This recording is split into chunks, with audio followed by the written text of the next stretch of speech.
Welcome to Unplugged Live with Dr. Diane Smith-Clark, PhD. Get ready to get inspired by the stories of overcoming life's challenges to bring change and transformation. Here's Dr. Diane. Hello, and welcome back to Unplugged with Dr. Diane Clark. I'm so glad you tuned in tonight. We've been covering a series of mental health issues concerning Alzheimer's and dementia. And you're going to be blessed tonight by the information that's going to be passed on to you by a licensed mental health counselor. But before we get into our show, I want to remind you that coming up September 30th is the Motown Review. And what's going to happen at the Motown Review is we're going to honor grandparents who are raising their grandchildren.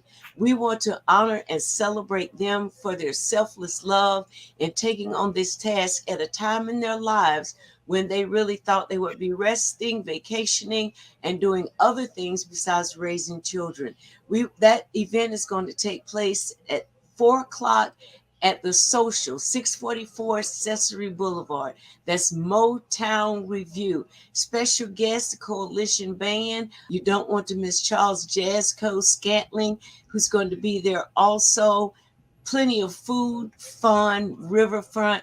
We want you to come and help us celebrate these grandparents. There will be cash prizes awarded along with other gifts for all grandparents who attend, who are raising their grandchildren. So don't miss it. That's September 30th, Motown Review, 644 Accessory Boulevard.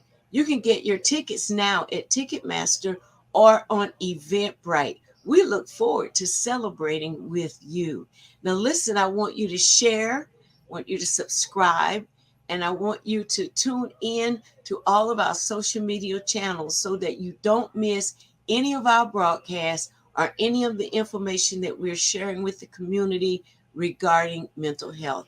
And now I want to introduce our guest. Our guest this evening is Tracy Redman, a licensed mental health counselor who is going to introduce herself to us. Hi, Tracy. Hi, thank you. Welcome. Tell us where she's working from and what office you can get in touch with her. So I'm a mental health counselor for Florida. I work at Breakthroughs, and we are off of Old St. Augustine Road and San Jose. The phone number here is 904-419-6102. And I see everybody from 5 years old to 105 years old. That's awesome. It sounds like you have a very productive practice. And I'm sure there may be someone watching the broadcast on tonight that would like to connect with you.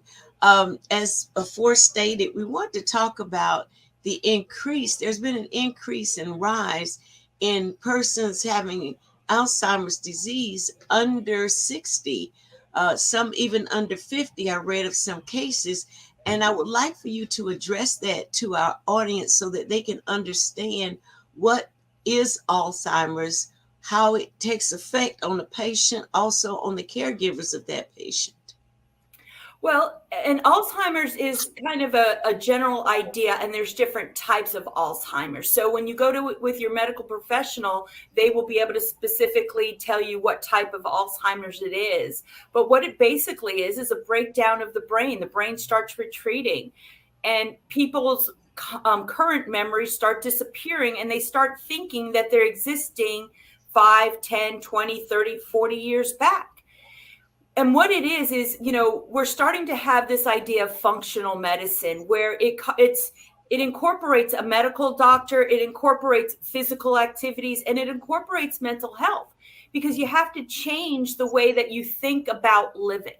And we all know, especially if we hurt our knee or we hurt our leg, we have to change everything about us, and we take for granted the independence that we used to do. So here, there's a lot going on with dementia, and part of that is it goes with the cholesterol. The brain builds based on fat. So your brain needs fat, But if you don't have healthy fat, the doctors kind of want to, oh, let's get you on some medication to control your cholesterol. But at the same time, your brain needs fat to repair itself. So it's a balance between working with your doctors that are progressive doctors, like Dr. Niels and his Bold City Primary Care focus. He's cutting edge when it comes to treating and preventing Alzheimer's. So you would have that medical aspect where his conceptualization will help you. It'll be meeting with the nutritionist to change your relationship with food and recognize that food is meant to build your body. And I know there are other doctors who look, you look at broccoli, and broccoli looks like a brain or a lungs. And it kind of, each vegetable or thing that we eat tells us what it's helping in our body. So when you start seeing these new connections, the mental, the body, the physical, the spiritual, it takes on a more dynamic approach to how you're living your life, because you can change everything. It's never too late. And coming to a medical doctor, a mental health to help you adapt to this new diet or this new way of eating, it takes that dynamic approach of body, mind, and spirit. That is so good to know, because everybody's on some type of diet to reduce fat. And how do we know what quantity of fat in our bodies is affecting our brain? And how do we know when our brain has enough fat that it's able to repair and heal itself? Well, and I think that, how people go back to different types of diet. They have the Mediterranean diet, and they're doing a lot more studies with these blue zones where people live over 100. My family is from Sicily, and my aunt lived to 103. My great grandmother, she was born in 1882 and died in 1982. And, one of my cousins, he lived to 108. So what do Italians eat? Italians eat a lot of olive oil and vinegar on their salads, right? So I think they enjoy food. They have a great relationship with food. Zac Efron has a show where he goes to Italy and he's eating carbs. He's like, wait a minute, I was told I shouldn't eat carbs. Again, it's natural, healthy foods that they're making every day, and it's a relationship with the foods. So I think just recognizing, like, if I just change my salad dressing to oil and vinegar, because a lot of people are now drinking, apple cider vinegar. But instead of drinking it, incorporate it into your eating. You see how it's a more dynamic and enjoyable relationship with food to heal you and help you. And, it's a wonderful relationship, and you get to enjoy your food and you feel better about eating your food. So people who are experiencing early symptoms of Alzheimer's, what diet should they be following? Is it that the brain doesn't have enough fat in it, or what's the correlation between that? So the brain is always going to need more and more oils and stuff. So there's different flaxseed oils, olive oils, there's a lot of natural oils that you can see that the Mediterranean diet uses. And there's other diets, and butter, people now use margarine. It's very hard to find butter on the market. Right. And even our milk is homogenized. It's created to be mixed all together, but natural milk has all, so it's just recognizing that it is going to cost a little bit more. It is going to be a different relationship. Over in Europe, everybody has a small refrigerator, because every day they go to the grocery and they pick up their fruits and vegetables and they get everything fresh. Mm-hmm. So, we have that wonderful farmers market up on Beach Boulevard, and you can go and get delicious, healthy foods, make them every day. And again, it's about changing your mindset and changing your relationship with food, because food is health. It's longevity. Like my uncle, he was from France, and he was like, oh, okay, we're having quiche today, so no bread. They had a relationship with everything.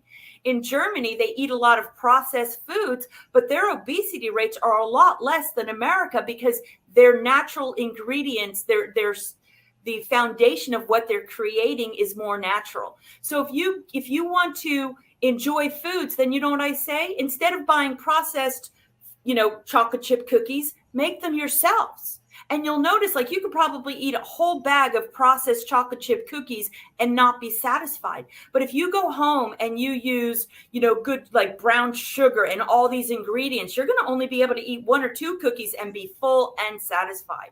So again, it's that relationship. If you make it from scratch, you are putting the love in. That's the spiritual aspect. You know how, like, when grandma makes food, it always tastes different from when we make it? It's because she's putting the love in it. So if you allow that to be true for yourself and say, yes, I'm putting love, I'm putting health, I'm putting longevity into what I'm growing and eating, and then you will have those outcomes. My great grandmother, every day she would make her pizza dough and she'd be praying over the dough, praying, she's Roman Catholic, and putting her tears on it and just sowing that love into that dough. Wow. That's very interesting. Some of us have not benefited from having grandma's cooking, but it sounds like you have. But it is important that we look after our health totally, and not just the belly fat now, but we've got to think about our brains, because of course belly fat is dangerous to your internal organs, but then neglecting the needs of the brain can be worse, because now you become dependent on another individual for your quality of life. What happens when a person enters into early Alzheimer's? What's going on with them? How can we recognize the symptoms? And there's going to be a lot. They're going to start falling. They're going to have a lot of balance. And again, these are sweeping generalizations. So if you're falling and having, balance issues, don't take that as a symptom, but just be aware that maybe you can make some changes to the diet but symptoms like falling, and forgetting things, or even your vision starts reducing. So you start getting a little bit more tunnel vision, and people that are in a extreme time of dementia, they can just see what's in front of them. They've lost some of their peripheral vision. So if you're standing up over them, they can only see in front of them. They don't know who they're talking to, and they're going to be scared. And a lot of people try and help their family members say, no, this is who I am, and this is where we are. And whenever you're dealing with those things, you have to recognize that you have to meet people where they are. You have to recognize that if I'm feeling confused, or if I'm feeling dizzy, and this is something new for you, then it would be time to ask yourself, could this be dementia? And dementia is very hard, like I said, to diagnose. And that's why I recommend Dr. Niels for that, is he's going to be able to tell you if it's that or something else, because as we get older, we start having things, we automatically start forgetting things. We automatically start, getting a little bit more clumsy and tired. So it's important that when you're having these things, to recognize that things are changing, but these are happening, and I can tell there's a difference from before and now. So those would be times where you can start going to a doctor and asking yourself a question. They're going to, like, what time is it? Are you losing time? Do you feel like you're forgetting things? And you're like, where did the time go? So those are going to be 3 things that you can look at. Your balance is going to be off. Your vision might be, oh, where did that come from? I didn't realize there was a car there. And then there's also going to be your own memory. Like, oh, wait, where did the time go? Or where are my keys? It's like everything goes in this abyss, and your brain just does not recall. So you're going to lose that short-term memory. Wow, I never knew that. That's scary, because I just had a fall and broke my foot. But I hope I'm not early Alzheimer's. I hope not. But that's interesting, though, because those are symptoms that you can bypass as everything other than you're having an issue in your brain. Right. Yeah. And that's important, because, we're blindsided. It's right in front of our face. But how many times do we really think about our bodies? How many times do we really think about ourselves? We're so externally focused, trying to people please and take care of everything else, that we neglect ourselves. And we will never have world peace till every individual has inner peace. And so you have to like really be aware of, what am I feeling? What am I doing? What am I thinking? Because if you're rooted and grounded in fear, the fruit of that is going to be toxic fruit. So you have to recognize, who you are, where you're coming from, and where you're going. Your GPS setting always has to be about you. So if I start seeing these things, I'm going to start thinking, you know what, maybe I can stop eating less processed food and start making my eating habits part of my living. It's my new way of being, because you're going to have to change your way of being. You're going to have to change everything, because you're going to start living from the inside out. Mm-hmm. And so these things could just mean, like I said, it could just mean using olive oil or flaxseed oil or different oils on your salads instead of ranch dressing, adding vinegar to your salads, and even another nutritious thing is cinnamon. In the Middle East and stuff, cinnamon is used on meats and it helps digest fat. It helps sugar get out of your body. So there's a lot of things about nutrition. And what's important is that doctors don't learn about nutrition in medical school. Yeah. That's interesting. That's good to know. So they're basically trained on organ health and system health and pharmacies and medicines. Correct. Wow. So like a lot of times your doctor, if you talk to, my mental health counselor, they're just going to be like, whatever, like, and I'm okay with that. I recognize that. I do sound, but it's going to be, you're going to have to be your own advocate. You need to start, instead of worrying. Worry to me is you're trying to do long division in your head. No, what's your problem? And now let's problem solve it. Okay, well, I'm worried about Alzheimer's. Okay, so then what can I do? And again, nutrition. You want to look at nutrition. You want to look at how you're treating your body. And then you want to look at the medical. Does that make sense? That's that 3-pronged. Makes a lot of sense. Yeah.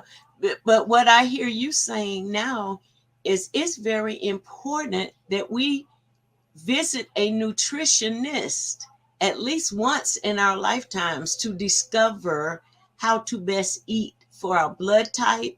And there was a book out, I remember reading that book that talked about if you were a certain type of blood, the different things you shouldn't eat because they're adverse to you. And when I was reading the book, one of the things that it said was not good for me was wheat. And of course, I was eating wheat bread because white bread was supposed to be deadly. But in fact, the white bread was healthier for my blood type than the wheat bread. Red meat, even though we need it for protein, had to be limited for my blood type. I was to get my proteins from legumes, from beans. I think they had peanut butter. It was very interesting reading. The issue is if you don't apply the information and you continue to eat after your trained habits, then you're putting yourself in danger of developing some form of illness, whether it's Alzheimer's or diabetes or kidney disease. There are several things can come from the poisoning of your system with improper combinations of food. So it's important that we include a visit to a nutritionist.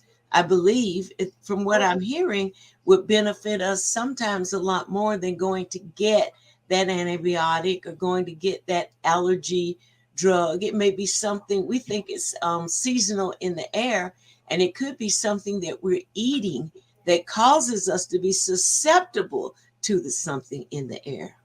Absolutely. And even people, like if you're from Florida and you go to Ohio, you might, because you're not used to that, but you might start getting allergies. So it is about you knowing yourself, right? Know thyself first, because it's going to be the way your body processes. Are you a pear shape? So they do have all these people that are doing weight loss, and they are doing they're figuring out how your body absorbs things. We could tell by the way that your body stores it in your body. Oh, we can tell where this processing problem. And again, it's more dynamic. And one thing that people forget is, there's ideas of chakras in other cultures. Mm. And I know that in, some people are like, well, that doesn't seem very, very good. But we got to remember that back in the time of biblical times, the Silk Road was a major thoroughfare. So people had access to the ideas of Confucius and all these different ideas, and they kind of molded into one of the body and spirit. And you see Da Vinci, he's got that man and he's got the 3 levels of man. Yeah. And we've kind of broken that up and looked at everything. We've over compartmentalized things. We've made medicine over here, mental health over here. We've just and so as an individual, you get to bring that all together. You get to figure out what works for you. What's my blood type? How does that work for me? It doesn't matter if the experts are telling me this. If this is my reaction, then guess what? The probability for me is 1. Right. And we're only going to follow, get involved with, and participate in what seems to be our passion. So people who are more concerned about their image are going to lean towards things that tend to improve their image, how they're shaped, what they wear, how they present, and so forth. And people who are concerned about the way they feel, even though they may dress well, but they feel awful 3 to 5 days out of the week, they're going to be looking to find out, okay, why don't I feel as well as I dress? Why don't I feel as well as I do perhaps when I participate in a worship service? I am fine when I'm with other colleagues. I'm fine I'm with other worshipers. I'm fine when I'm with other people. But why is it that there is a sadness that I can't explain that comes over me when I'm alone? These things, I believe, is the cause and effect now of some of the things that have happened, of course, post-COVID. But also, I think these are things that are happening from the escalation of trauma, the escalation of calamities and things that's going on in our world. One part of the world is on fire while the other part of the world is in monsoons. And then another part of the world is snowed to the event that people are dying in their cars. And this is all happening not across the water. These things are happening right in the midst of us and cannot be ignored. I do know that the news does not report everything that I feel people should know, but it is necessary for them, I can imagine, so that they can keep people watching to, what would you say, dumb down some of the things that's going on. But if you're a real person that's interested in what's going on in your world, you're going to search all avenues. And you're going to find out about the monsoons. You're going to find out about the famines. You're going to find out about the farmers who've lost crop and has reduced our ability to get fresh foods. Now they're growing our vegetables on trucks, and they look like they've been grown in the ground. They look like they're perfectly healthy, but we're ingesting chemicals that our bodies are not designed to handle. So the news locally here, I don't know if you've seen it, has been encouraging people to start growing their own vegetables, their own foods, whatever they can learn to grow and eat from that. And instead of trying to buy even the escalating costs at the grocery store, Tracy, feeding one person can exceed $500 or $600 a month. And that reminds me of my one of my things, that my plumb line in life is this Kenyan proverb that says that self-care is medicine to the earth. Because like you said, if we're worried and we're divergent about everything, that's above our pay grade. But if we act, they say locally to act globally, but you have to first act with yourself, because you can't give away what you don't have. So if you don't know how to set up your GPS to have inner peace, that's where a counselor is going to come, because all those external things are not going to matter unless you have that inner peace and you feel like, yes, me taking care of myself, I can now give that away. And that is that positive resonance that we want to be doing. And that's what our job is on this planet. Our job as each individual is to have inner peace. So if you take any way, I would like everyone to take away that Kenyan proverb, that self-care is medicine to the world, because people are going to tell you that self-care is selfish. But let's listen to a proverb that's been around since the foundation of countries. Okay. It's been around for millenniums. Self-care is medicine to the world. That's so important to know, because really you should be the most important person to yourself before you can even present yourself to God, before you can be involved in any form of spirituality. It requires you to be present with you. And that's a good point, because I mean the escalation in mental health issues is leaning now towards 6 and 7 year old children Yes. having social trauma, internal trauma. They're concerned about things because there's not enough money in the household, or not able to do a lot of things that they see other children doing, and we bypass it and call it temper tantrum, or we just say, oh well, you sad today, why are you sad? And then we overlook that there is a pattern to it, and we need to get help for it. There is a need to increase mental health awareness in our communities, because it would reduce some of the crime, it would reduce the rapes, it would reduce some of the shootings and the killings, because people would be more in touch with the value that life represents. Absolutely. And that they're empowered. They're designed to become powerful individuals. And that's what I help them do. I help them align to themselves by putting the oxygen mask on themselves and recognizing that they're problem solving, right? What's your preference for the outcome? And you can trust, if you trust yourself, you know, if you're going to create a preference for your outcome, it's going to be a positive preference and it's going to go forward. That's how you pay it forward, is you keep yourself. And I see patients as young as 5, but part of that is like, yeah, I'm going to have to see the parents too, because again, we have to change the way we're doing things. We have to change the way we're thinking, because I want you to think like character traits that you want. You are the garden, and you have to plant those seeds and the tree will naturally develop. So if you want the fruit of being influential and powerful, you have to understand that. How will they know unless they're told? And I have people from homeless people, generational homeless people, to people that I will never make that much money in eternity. Okay, these people. So I mean, I see the gamut of, Yeah. you know, and all of them just need to put their oxygen mask on themselves, define who they are, define what they want, and set their trajectories. That's so important.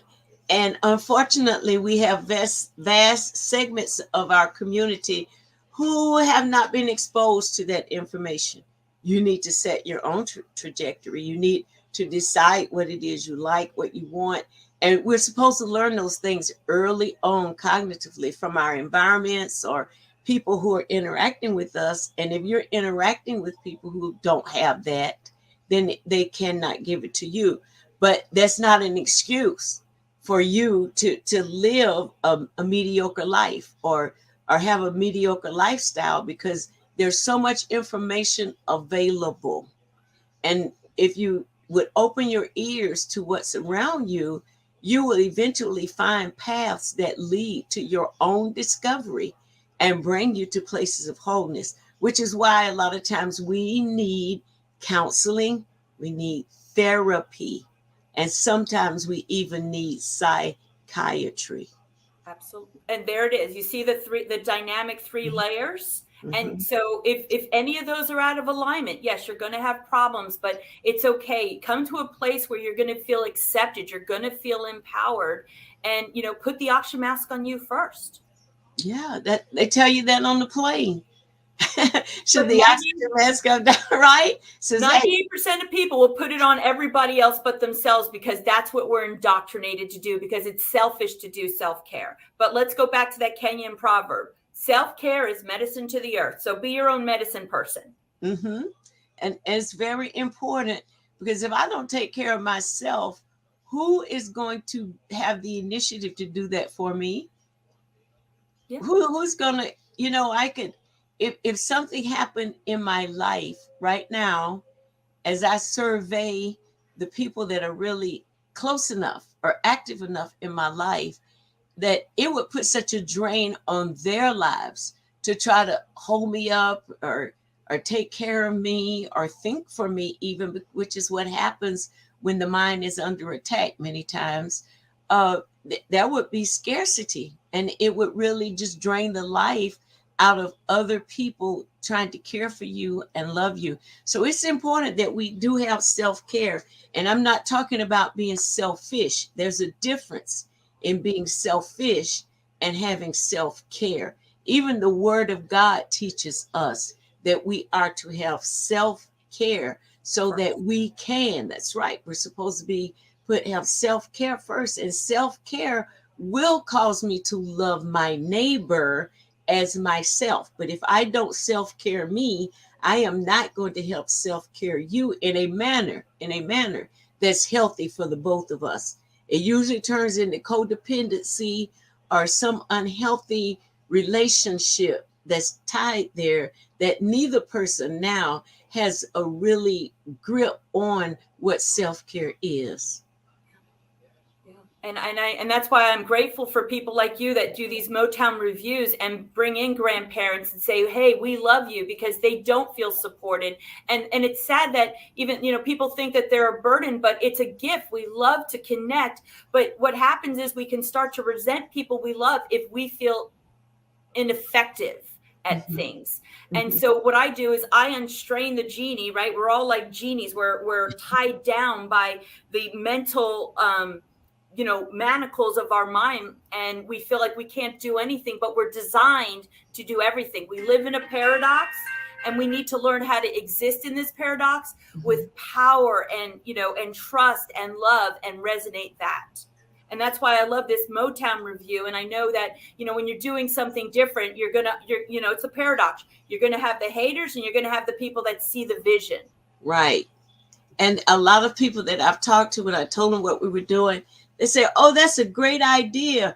But there's no buy-in. There's no, you know what? I'm going to help you pull this off. I'm going to work with you. I see the value in this, but I'm still working very strongly toward making it a reality. And listen, if you're watching and you're a grandparent that's raising your own grandchildren, or you want to nominate a grandparent who's raising their own grandchildren, you can contact us just go to my website. The information is there for you to fill out the form at drdianeclark.org. That's DRDIANECLARK.org. And there you will find information to either register or nominate a grandparent that you would like to see celebrated on September 30th. So don't wait, don't hesitate, because we want to get those tickets sold, and we want you to come and celebrate with them on September 30th. Well, Tracy, this has been a pleasure talking with you. You're my kind of people. I guess you know that. Yes, absolutely. We connect for sure. So I really want to have you on again. And so I'm going to keep your information. And once more, I'd like you to tell our audience how they can get in touch with you, that you, whether or not you're taking new patients, and how they would benefit from coming to see you. Well, if you want to change your life and you want to understand how you can be empowered, please feel free to email me. My email is Tracy Redman, REDMAN, LLC@gmail.com. I'm currently at Breakthroughs on Williamsburg Parkway, and the phone number there is 904-419-6102. I am planning on attending this review, the Motown review, and connect, because 90% of success is showing up. So, show up and connect and show people, hey, I want to change my life. And just showing up there, that's the new trajectory. That's changing your life. Thank you so much, Tracy, for joining us. And we look forward to future fellowship. And I hope that some of you who are watching the show realize how much mental health assistance can benefit you, not just you, but benefit you and your family. And reach out to some of these guests that we have on the show. We bring them on the show to make them visible, so that you're able to get in touch with them and receive the help that you need for your life. Once again, this has been Dr. Diane Clark with Unplug. Like, share, and subscribe to our broadcast. We love you, and we want to hear from you. God bless your week. Bye-bye. Thanks for joining us for Unplugged Live with Dr. Diane Smith-Clark, PhD, helping to bring change and transformation in the mental health space within the church community. Dr. Diane wants to hear from you. If you have any questions, comments, guest recommendations, or program topic ideas, visit DianeUnplugged.com and click the Contact Us link. Dr. Diane also appreciates your prayers and your financial support. You can give online at DianeUnplugged.com and select Donate. If your business or ministry organization is interested in sponsoring this program, you can go to DianeUnplugged.com and click the Contact Us link. Unplugged Live is on all the social media platforms. Just search Dr. Diane Smith-Clark, follow, and subscribe. Unplugged Live with Dr. Diane Smith-Clark, PhD. Healthy mind, wealthy life.